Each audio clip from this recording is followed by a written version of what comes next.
Oh, g'day scrappers.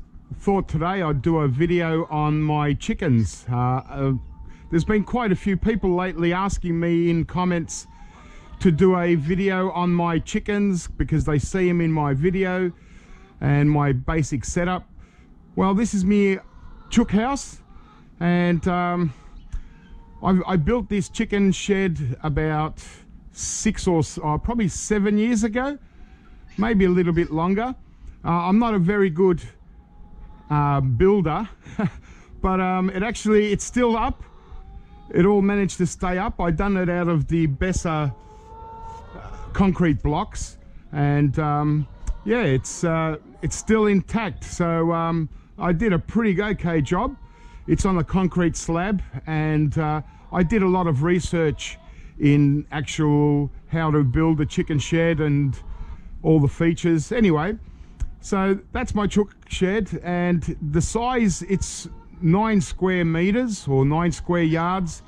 It's designed to hold up to 10 chickens pretty comfortably. Any more than that, it would be a little bit too small. That's obviously, I let my chickens out, but that's 10 chickens if you had to just keep them locked up in the shed, that they got enough space. So 9 square meters is the size of the chook shed. If it was 10 square meters, I would need a permit, like a council permit for it. So I kept it under 10 square meters. So therefore it's it all got approved and I didn't need any special permits. So that's my chicken shed, and I don't have 10 chickens. Usually I used to have about 6 chickens, but I like about 4. 4 is enough for us to, gives us enough eggs. I'd say probably we get about 2 dozen eggs a week from 4 chickens. And so that's plenty for us. Usually we have stockpiles of eggs, but I just wanted to, talk a bit about chickens, because people that are scrapping on the streets or scrapping hard rubbish or whatever and looking for extra ways to make money, well, chickens are a bit of a money maker if you like to sell eggs. But I don't sell eggs, but they still save us buying eggs from the supermarket. And the eggs, because we get so many, it replaces a lot of meals. So yeah, I enjoy my eggs.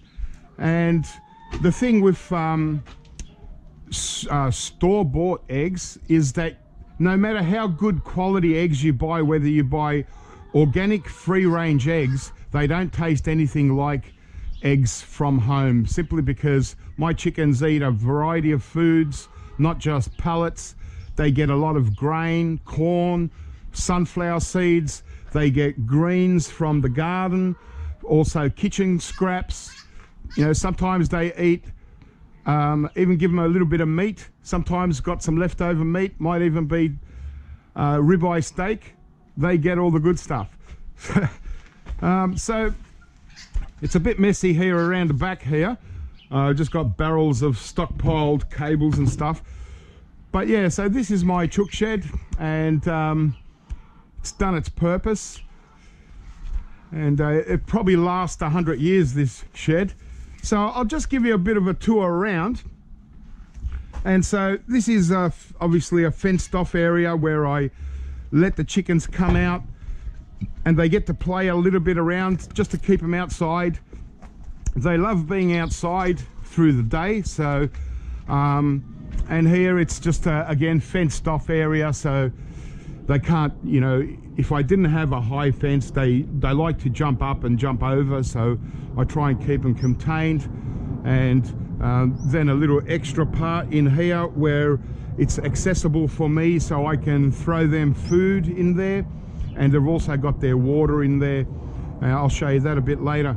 So yeah, this is basically their little run when I don't let them out, but I just want to let them out and have a little bit of play. And yeah, it's like clockwork. So I'll let them out. You can see my chickens.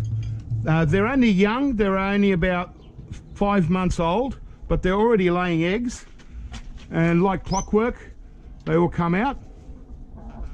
Hey, here we go. Oh. Say hello to YouTube. Okay, and I don't give them individual names. I just call them all poopies, because that's all they do. They just poop everywhere. But yeah, these ones are Isa Browns, and Isa Browns are known as egg breeding machines. So they're not like a pure breed. These are designed kind of chickens, but for a backyard, to get the most value for your money, these are the best chickens. Once they start laying eggs, they never stop. They're just pumping eggs every day. They like to put out an egg. So yeah, and these ones in particular are very placid. They come from a good farm, and they let you pick them up, and they're pretty obedient chickens. So that's my little door at the back to let them out, and so I keep that open now, and any of them that want to lay an egg, they'll just come in and out. And all I do here is just put the little gate up, just so the wind doesn't blow it down, and put a, so that's it. So they're in there, and they'll stay there unless I actually want to let them out. And I don't let them out until usually late in the afternoon, just so they get a couple of hours to play around in the garden. I don't have a lot of things growing at the moment, so the only thing is you've got to be careful when you're growing veggies and stuff. The chickens, if they get to it, they'll eat them down, and I'll show you an example. I've got some cabbages growing here at the moment, and I've just got to have this cage over the top, otherwise they'll eat it all. I'll show you what they did in just 2 days. So I opened up this area here. It's a little veggie bed. I only had 2 cabbages here and some parsley, and you can see these cabbages, they've eaten all the leaves down, and they were also going into the actual cabbages. So that's a good example of you know, if you like to grow veggies with chickens, you've got to keep them separate, because if they get in, they're ruined. But I didn't mind. I let them have these ones as a bit of a treat, because for some reason chickens prefer to eat cabbage when it's actually growing rather than just throwing them cabbage leaves. I don't know, if you cut up cabbage leaves and you give it to them, they don't eat that much, but like that, they'll just come up and they'll just peck at those leaves all day. They won't go away from it. They'll love it. So anyway, let's go in my chook shed and just have a little look. And so the probably the couple of really important aspects of a chicken shed, if you're going to build one yourself to have your own chickens, is firstly the front of it. You want a reasonably large opening, but not too big, so the air can come in. But what's most important is at the back, you want a smaller opening at the back.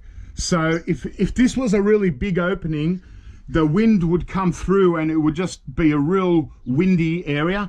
Whereas with a small opening at the back, it creates like a wind tunnel. It's just, well, not really a wind tunnel, but it allows the air to flow through and circulate through the shed, and yeah, not be messy, windy.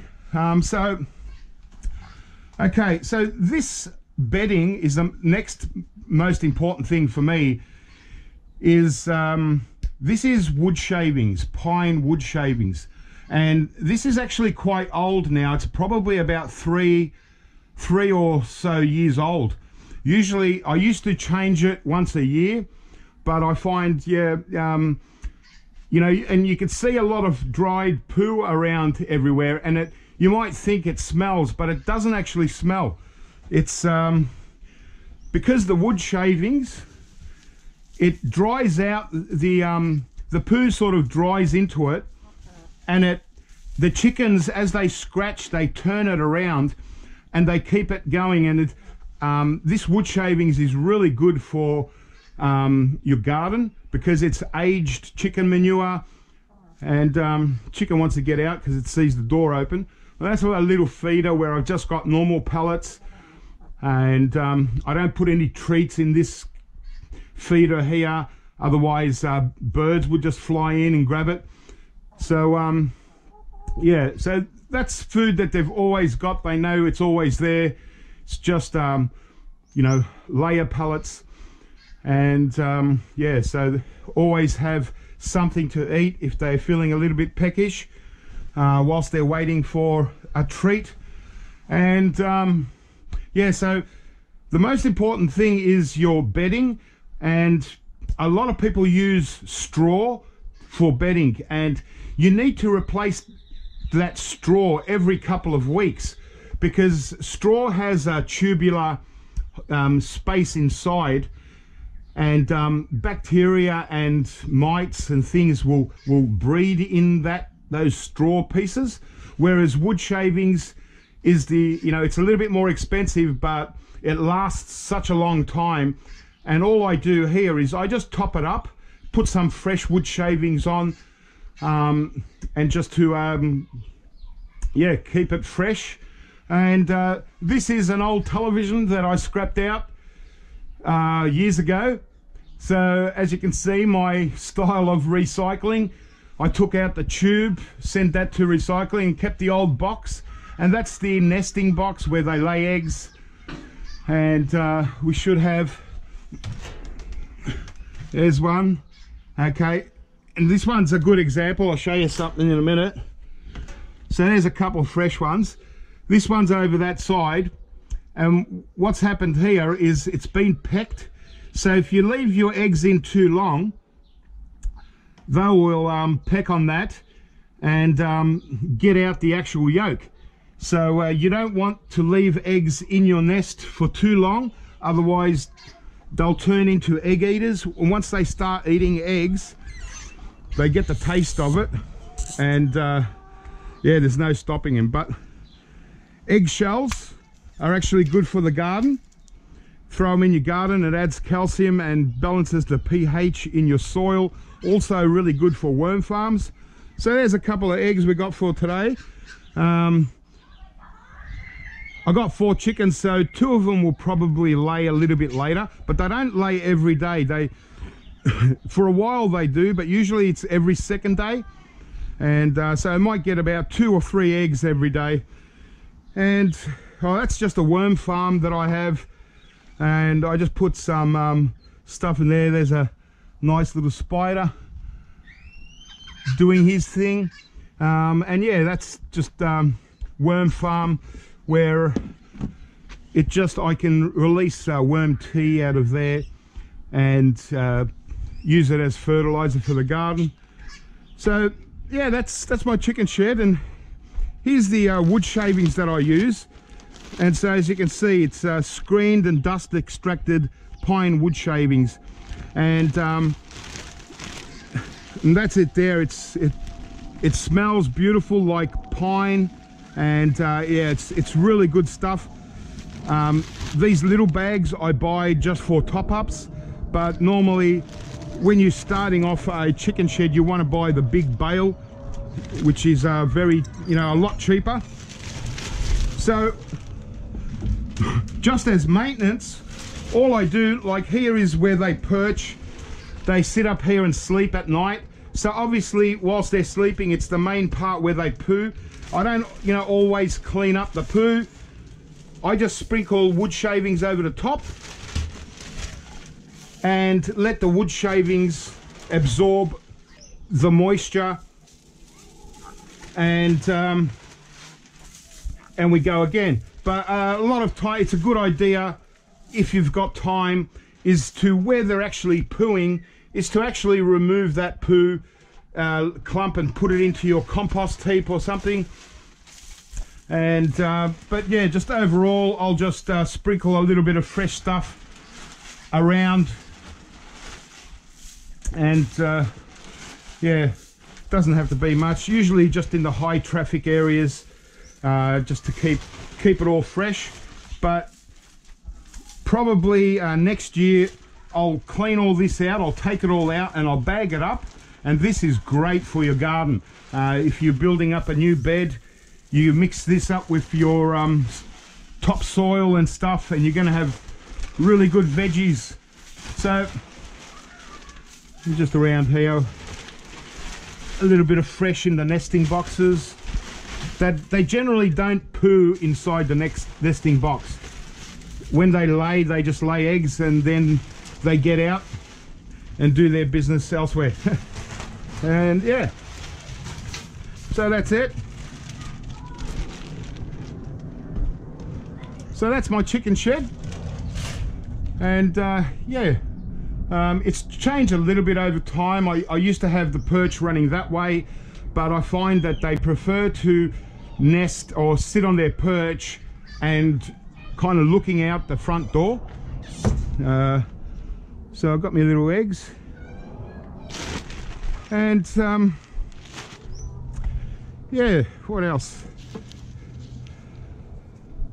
Oh, so around here, this is the area where I can throw them stuff. So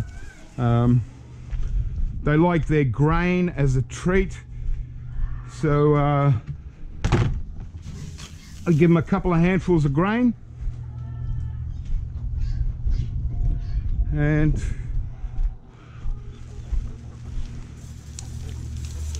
they have a little peck at all that. And once they eat a bit of grain for the day, then they'll go and they'll dust bath and relax, sit around.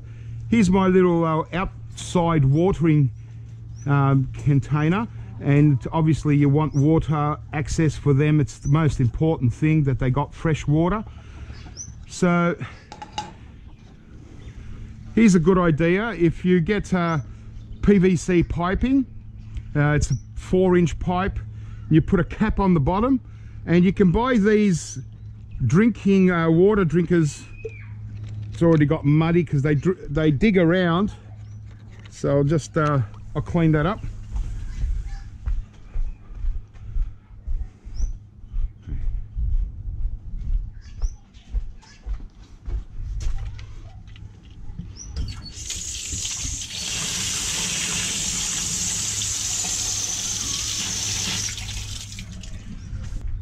Okay, nice and clean. So yeah, it's just a 4-inch PVC pipe with a bottom cap. It's got a couple of hooks screwed in to hook it up onto something, and then you can buy these waterers. They're little chicken waterers you can buy, and you just screw it into the bottom of the cap, and as they push down on this little blue thing, it releases constant fresh water. So I find these really good. And so you know, you just fill them up with water, and I just hook them onto the fence here, and they'll drink out of that. See, straight to it. And I've got a little cap for them, keep the water fresh. And there you go. You like that? It's good fresh water. So yeah, that's probably the most important thing, is water. And in summer, when it's warm, you know, you really got to keep an eye on your water levels to make sure it's always filled up. And if it's really hot, what you can also do is throw a bunch of ice cubes in there to keep the water a little bit cooler, and helps them out. So that's it. That's the chickens, guys.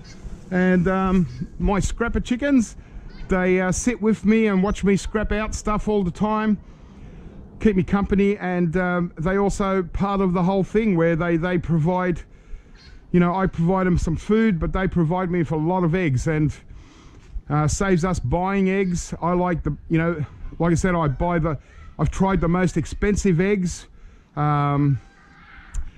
free range organic, about $8 a dozen, and they don't taste anything like these. So you just can't buy eggs like these. And so that's why I've still got chickens, and I really enjoy them. The other thing was just a little bit on my garden. Well, because I've been really busy scrapping since I've started my recycling business, my actual garden has suffered a little bit. So I've changed up a lot of things, and I'm not doing as much gardening. But basically what my garden was, my vegetable garden was, it was like a experimental lab. And I've grown every kind of vegetable that I can think of in these beds. And basically just to give me practice for when I get a larger property, I know exactly what I'm doing. So right now, this was just the winter crop of cabbages. They're just coming along, and I can fill this bed up as high as I want, but it's just how I want it. It's good enough. Normally this bed goes all the way through, but I put a tamarillo tree in there just to keep a tamarillo tree stock going, because I can take cuttings off that and make other plants. And this bed here, I've turned it into a permanent horseradish bed. So this is horseradish coming up, and yeah, if you like horseradish with your steak or sandwiches, growing your own horseradish, there's nothing like it. It's just the best. So this is a new bed. I transplanted this horseradish in last year, so this year is the first year it's really going to get a chance to grow. So it's going to really start coming up. I don't really need this cage mesh on here. I don't, but because once the horseradish leaves start growing through, in summer when this mesh gets hot, it starts burning the leaves. So I like to remove this and let the horseradish, it's going to be about 2 foot high, all those leaves. So yeah, so this is a permanent horseradish bed now. Because I'm not growing as many veggies as I used to, I'm happy with that. This is just and I've divided it. So here I've just got a compost pile where I just throw in, you know, branches and used plants and stuff like that.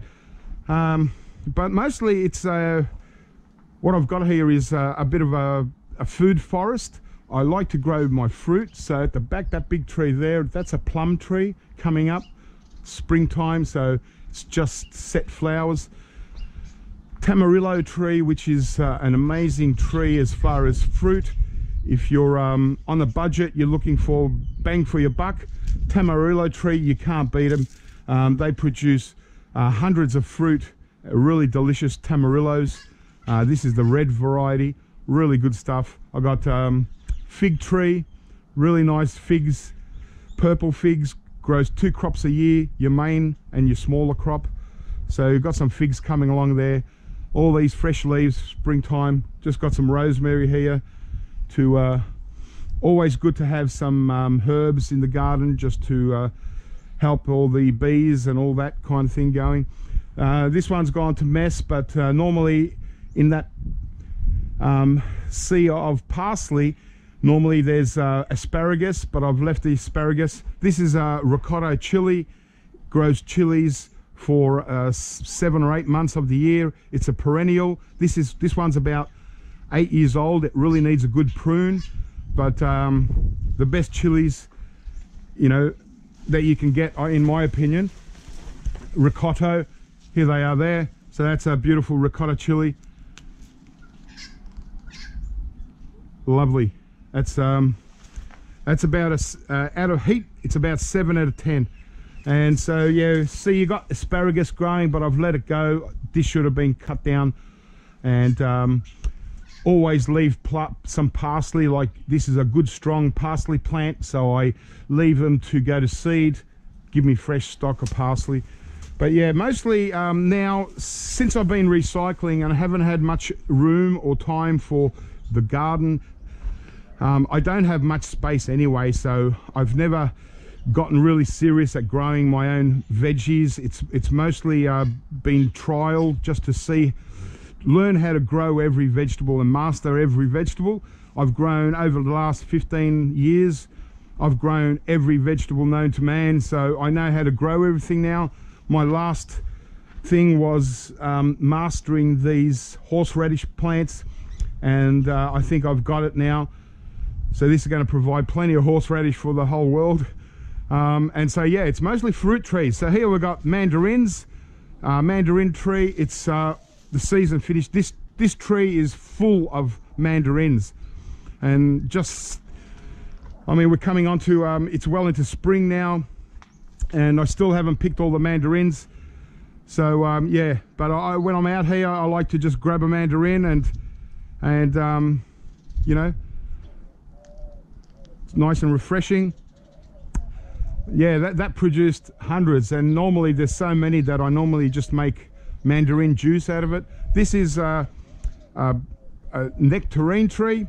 It's a dwarf nectarine that's sort of grown pretty big, but they don't grow that big. You don't need to prune them. Just wanted to work out, I don't particularly like the dwarf variety because they overproduce fruit and they never get big enough to ripen well. So I wouldn't recommend dwarf nectarines or peaches. Go for a full size.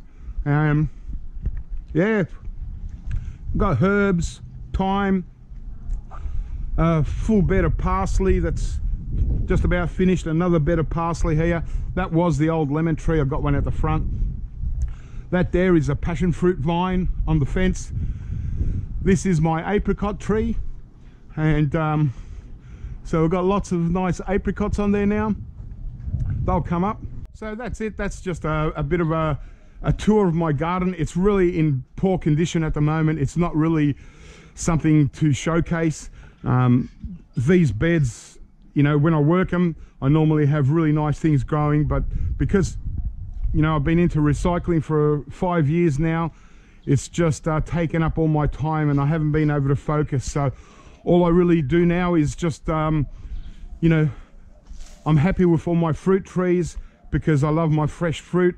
Veggies, well, you know, this cabbage is mostly for the cabbage leaves for my chickens, so I grow chicken food. And yeah, the only thing I'm interested in at the moment is my horseradish. Other than that, I'm just going to wait until I move out of here and go to my farm, and that's when I'm going to really go into full-scale, self-sufficient kind of lifestyle and gardening and all that. But you know, I've grown a lot of different fruit trees, so I know how they all work now. So you know, this has been a really, you know, good experience. And so I'm not going to make many mistakes when I go to a farm, because you know, once you know, I know how to set up beds and all that kind of thing. So the less mistakes you make, the better off you are. Yeah, there's a big plum tree. So that's my chicken shed anyway. So now you can see it. Got a lot of room. I can fit 10 chickens in here very comfortably. I've got plenty of room to walk around and move. And that's how I like to have my chickens, in a bit of luxury. This is a bit of a chicken palace, and you know, obviously you don't need something as you know, much as this. You can have something very small, especially if you want to let them out and run every day. You only need a small rabbit hutch type of box for a couple of chickens. But oh yeah, and if you're going to have chickens, right, always buy them in pairs, okay? Because if you buy 3, they usually like to pair up, and so one will be left out. And so whether it's 3 or 5 or 7, they'll always pair up and one will be left out. So always buy your chickens in pairs, 2, 4, 6. That's the best way to go. That way each of them have a companion, because they make kind of friends, you know. Sometimes, like I've got 4, but they've got different personalities, and one is a bit of a loner anyway, so it mingles with all of them, but it's fine on its own. But a lot of chickens don't like to be on their own, so never just buy 1 chicken, always buy 2, and yeah, keep them in pairs. All right guys, well, hope that was a bit of interest, and yeah, maybe once I'm slowing down in recycling, I'll probably get back into more, you know, serious gardening, and you know, pretty this all up and make it look like a real, you know, proper organic vegetable garden again. But yeah, for now, that's what I got, mostly fruit trees. All right guys, keep scrapping, have fun, catch you next time.